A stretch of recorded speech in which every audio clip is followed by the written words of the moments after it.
So like when I stepped away, that's when I started like looking back and like, wow, we did a lot of big things during that time or during that time frame. And which I think that's anybody. I think it's easier to look back when you're not in it. And when you're in it, it's kind of like you're in the middle of trying to do something. So it's hard to appreciate it and still be doing it at the same time. Definitely. Yeah, I know that for me, as far back as I can remember, it was to the point where I just expected you guys to win every year. Like girls, right? Like on the boys' side, who's gonna win? So we already had the girls category. Nah, absolutely.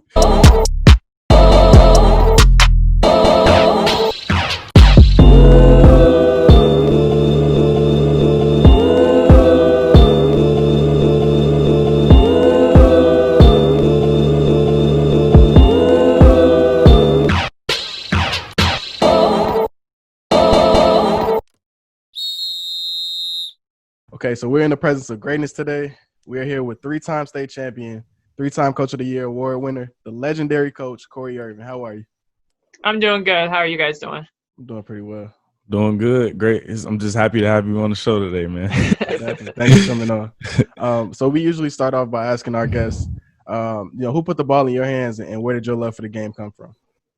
My dad put the ball in my hands for sure. And I think my original love of the game came from just trying to figure out what to do with the ball.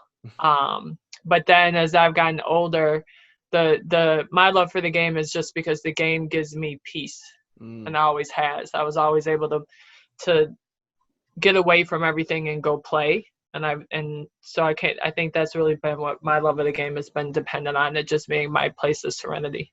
Gotcha. And so you've of course had a successful career as a coach for some time now, but you also had a successful career as a player. Finishing on 10th on Fresno State's all-time field goal list, 9th in rebounds and 5th in block shots. Can you speak a bit more about what your time as a student athlete was like? I played a long time ago. My body knows how long ago it's been. Maybe not in years. It wasn't that long ago, but it feels like it was a long time ago. And I really enjoyed it. I mean, I think that I think sports are important in general. I think that they teach things that nothing else that we do teaches, characteristic wise. And in college, what I really liked was that basketball gave me so many other opportunities. And going to college, I loved the basketball part, but I also just loved the fact that I was able to see places in the country I never would have seen. Definitely. Go places, be around my teammates, and just have experiences that if I would have just been a college student, I never would have had. But from a college basketball standpoint, I mean, I just really like the competition. And just being able to kind of have something to do all the time. And I got to a point where I was just trying to prove stuff to myself more so than the other people. It seems like that's like a mark of greatness, like Kobe, like that's one thing that he would talk about, like him wanting to prove it to himself more so than, of course it's a competition. You have a competitor, you're a competitor, but it's more so like trying to best yourself and trying to, prove to yourself like you're at this level and you're the greatest ever and things like that. So that was just interesting. Yep. Let's talk a little bit about the recruitment process. You had the opportunity to coach both in high school and at the college level now. So, in your opinion, like what should athletes be looking for, in the program? So I think from a player standpoint, the number one thing for me is how involved is the head coach in the process. And I think that head coaches are busy, but I think they make time for what they want to make time for and for people they want to make time for. And I see a lot of players go to schools that have these great relationships with the assistant coaches, which is good. But sometimes game time situations and some of that stuff, you got to know the head coach, and the head coach has to know you. And that relationship gets kind of slipped through the recruiting process a lot. And I think that's an important part of the recruiting process is how well do you know the head coach? How committed is the head coach to being at that school? Is their contract up? Some of those questions that we don't think of as players and parents, but that high school coaches and AAU coaches are sometimes thinking of, are they in year 3 of a 5-year contract and they're not winning, which might mean they might not even be there, right. for your entire time, for sure. So I think that's an important part. The other thing that I did when I was playing, and even the main thing I would tell our players is you've got to watch the teams play, because most schools play a system, or they play a certain style. And if you're not watching them, you don't even know if you fit into that style. Like sometimes players get like, oh, I want to go to Kentucky. Let's just say, I'm just going to say Kentucky. And they've come from a system that doesn't run, that's not in transition, and they're running 50 sets every time. Well, that's not Kentucky. Right. You know what I mean? Yeah. And I don't think a lot of players or their parents do enough research on how that team actually plays to know, can you even fit into what they're doing? Are you like anybody on that team? Like sometimes I think that gets lost in just the names. And I would say probably the third thing for me is, when people go on visits, a lot of the visits are, say, during the football weekend. They'll bring people in and like Ohio State, Michigan football game. Well, football only plays eight games. Right. We're only talking about 4 or 5 weekends out of 52 weeks. So I think it's better to go when that stuff isn't going on. So you have a better idea of what is my day-to-day life going to be, because that's going to be your life many more weekends than going to the best football game that's going to have the best people. And those things, I think, are things that we just overlook because we get so excited about the process. Definitely. Yeah. But those are like day-to-day things. And when you get to college, it's the day-to-day things that make or break you. Those little things that make you stay or make you want to leave. Yeah. I think you brought up a great point just now about the whole football game and stuff, because on my visit, we played Western Michigan had played Michigan State, and that was like, at Western Michigan. So that was like a crazy experience, and we never had, another moment like that ever again. So like that's a great point. Yeah. I actually went, Amanda Thompson, who played for me in 2006, she went to Oklahoma, and I went with her on her visit. In Oklahoma was playing, might have been Texas, I don't know, but it was like 80,000 people at the football game, and we were on the field. And when we walked in the stadium, I told her, well, if I played football, it wouldn't even be a question, but you play basketball, so you need to finish the visit. But I was like, if I play football, oh yeah, it wouldn't even be a question if I go here or not. Right.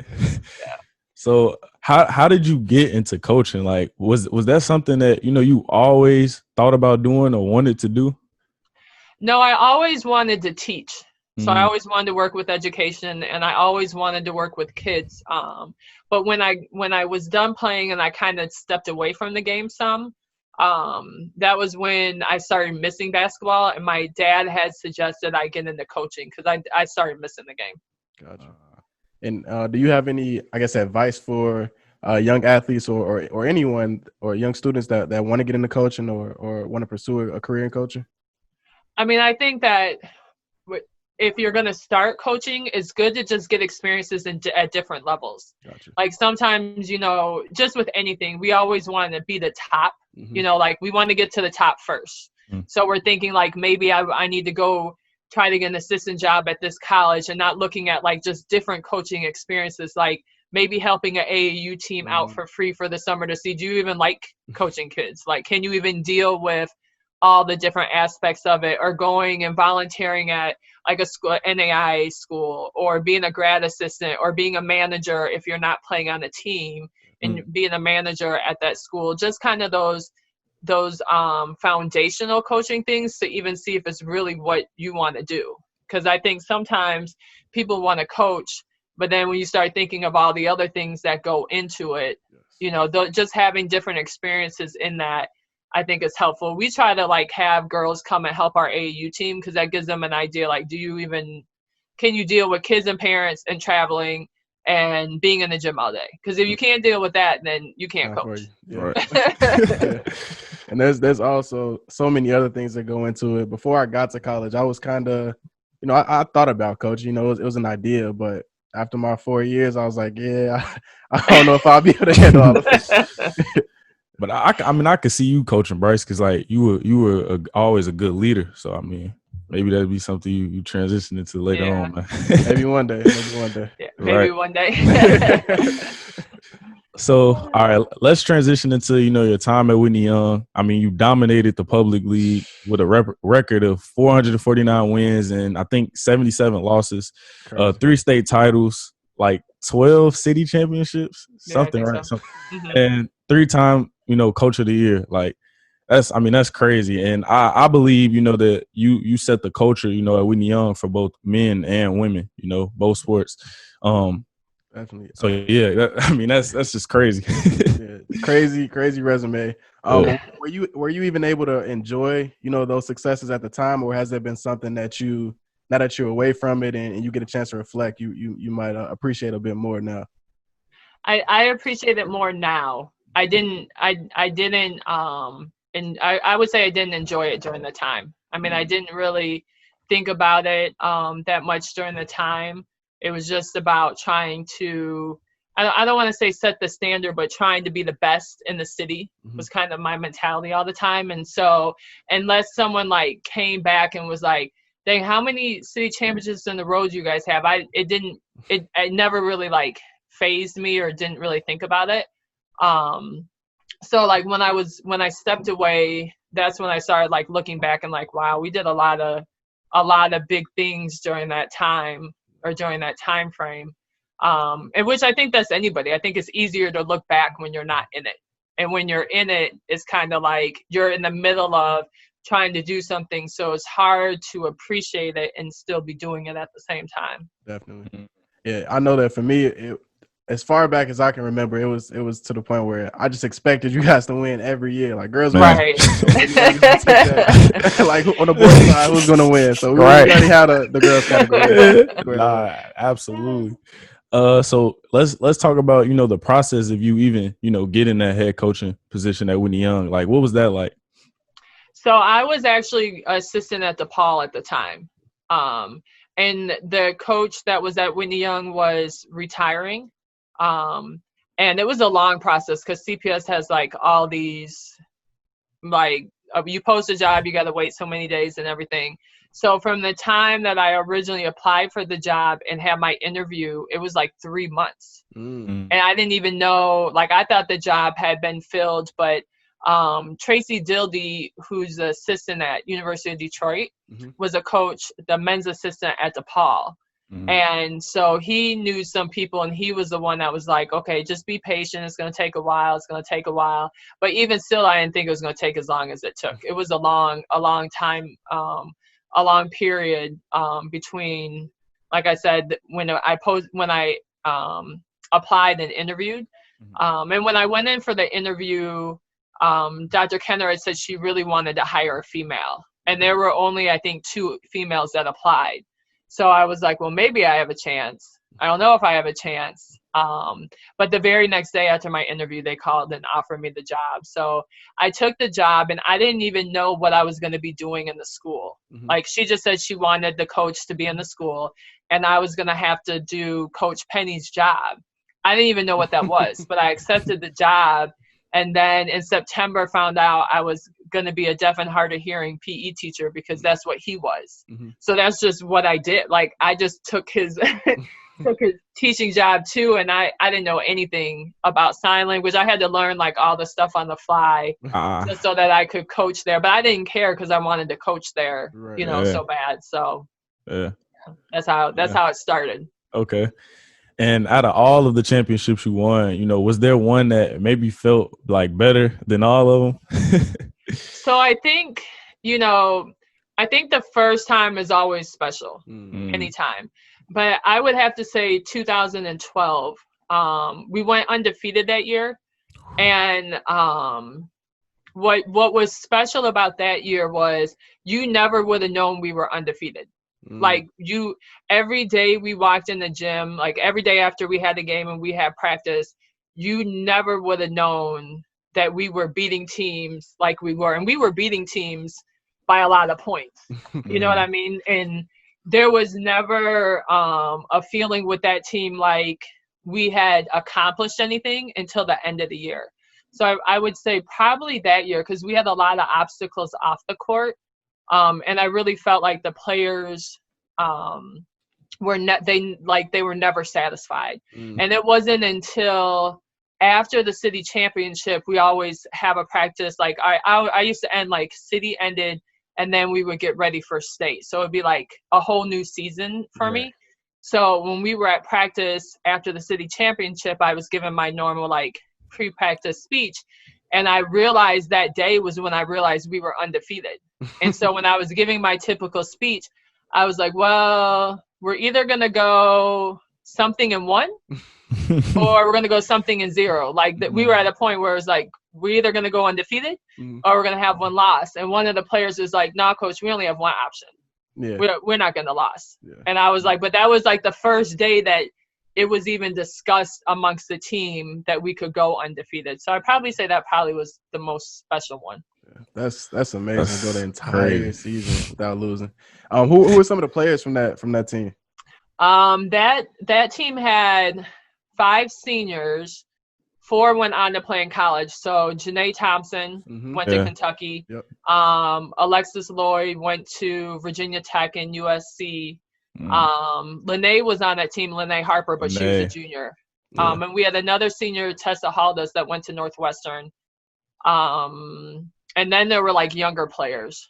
So Kyla Hillsman that went to Texas A&M. We had a lot of players, which was odd because that was probably one of the years we were picked to not finish, to not win. That's crazy. We were picked to not win it, and they were the girls took that to heart for sure. I remember Mac bringing Janae up to Morgan Park all the time, and man, I mean, she was tough, man. She was tough. Alea, of course, So, how hard was it, leaving Whitney Young? You won so many championships, and then, I mean, without a doubt, you were one of the best coaches ever, to coach in Chicago, public school league. So, how hard was that? It was hard because I part of me wanted to see if I could beat Dorothy Gator's record, which I think if I would have stayed, I mean, I just don't know if I was going to put in that amount of years. And then part of me felt like I was just getting comfortable, you know what I mean? And I started kind of feeling like, could I do more? Could I push myself more? Kind of in the same way I tell my players to push themselves, like, could I go to another level? And it was hard because I do like the high school age level. And I like the fact that when players come into high school, they still got to learn so much. So you're really, really teaching the game. And in college, it's a little bit more focused on certain things. And not that you put players in boxes in college, but you're not building their box in college. You know what I mean? They're coming already with a skill set and you're trying to figure out how to use it. But in high school, you're helping them get that whole skill set. So it's a little bit different. But I really felt like I needed a different challenge. I felt like I could have done more at Whitney Young, but I just felt like I needed personally like another challenge, and I was ready for a different type challenge. I love that. Wow. Continuing to challenge yourself and push the envelope for yourself. That's, I love that. What has been I guess you sort of talked about this a bit, but what has been the biggest adjustment for you transitioning from coaching high school basketball to college? I have more time.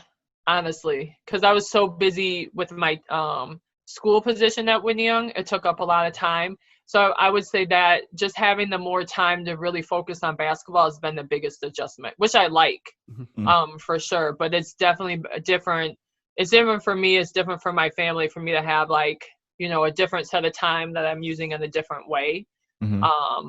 So I would say that's probably been the biggest adjustment, and kind of the age level of the players. Like I have to worry about different things than I had to worry about in high school. So that's probably been the biggest adjustment. Gotcha. Yeah, I mean, and in your first year, you led them to 29-4 record, right, and the conference title. What was that experience like?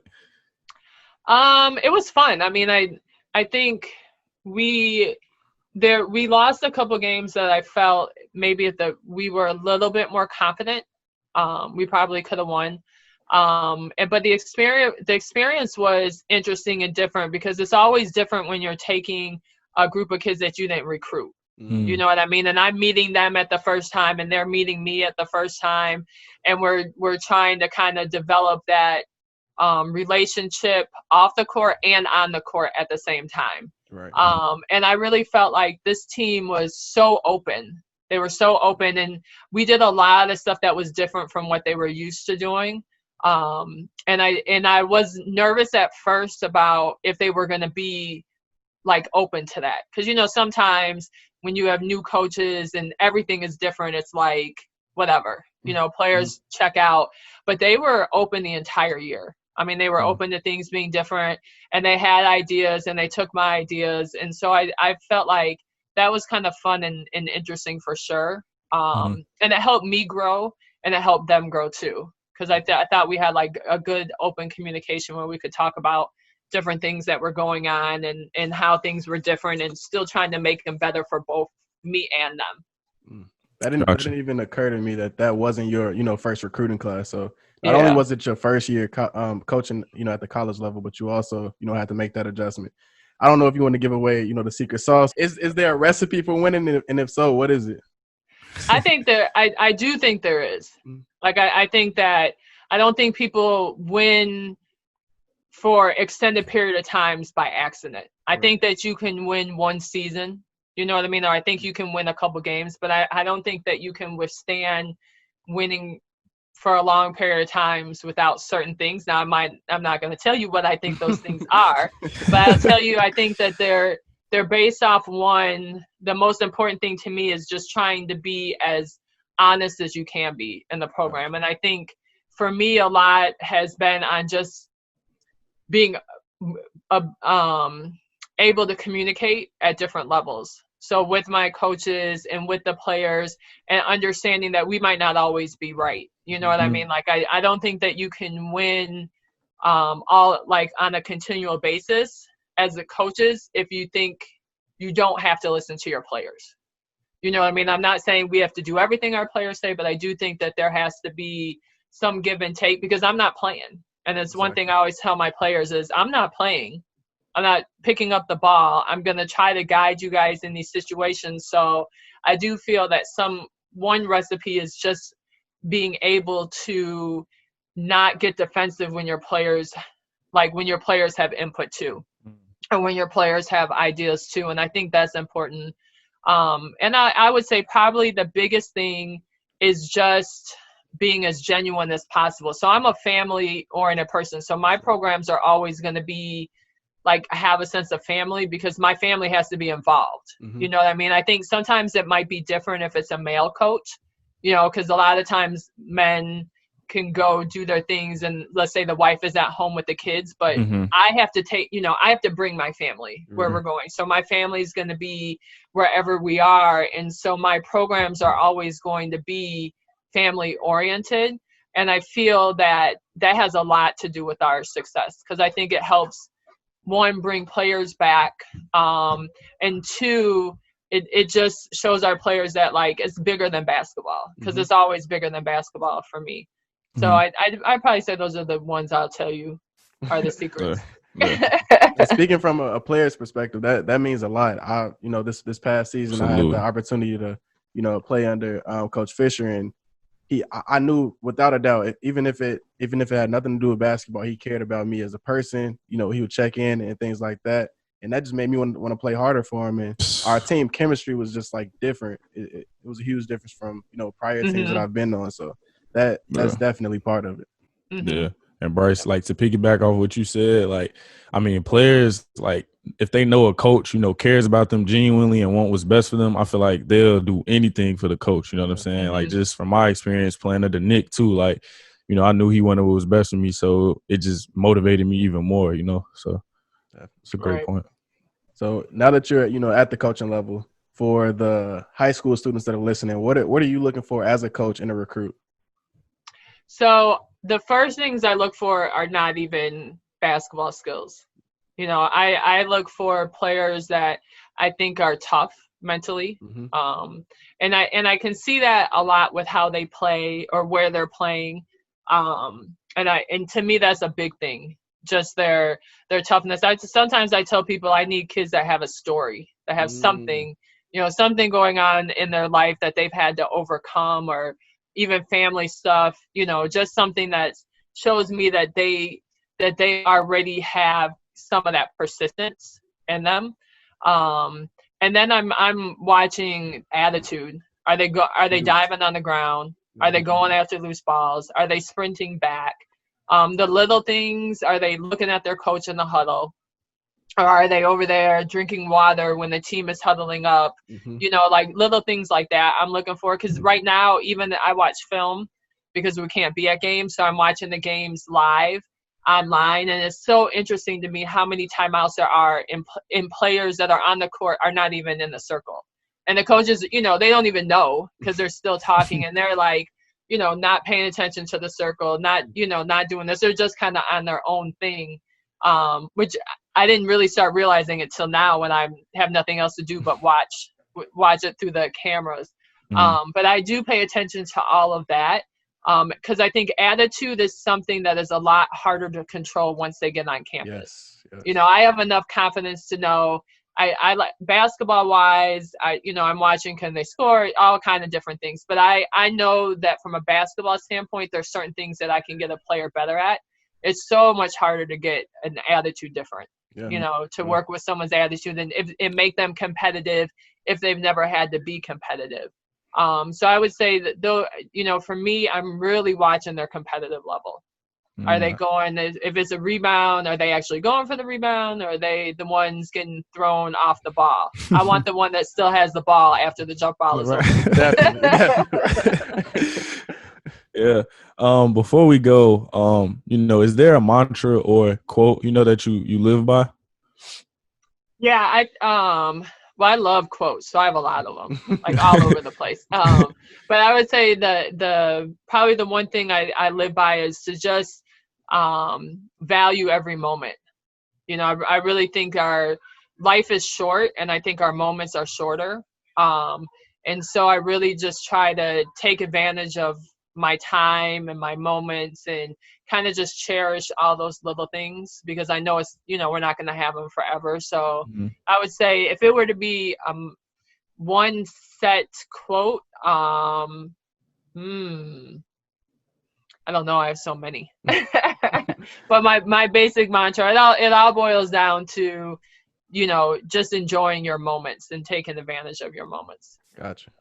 Thank you for joining. This was great. Tell Mac and the rest of the family I said hi.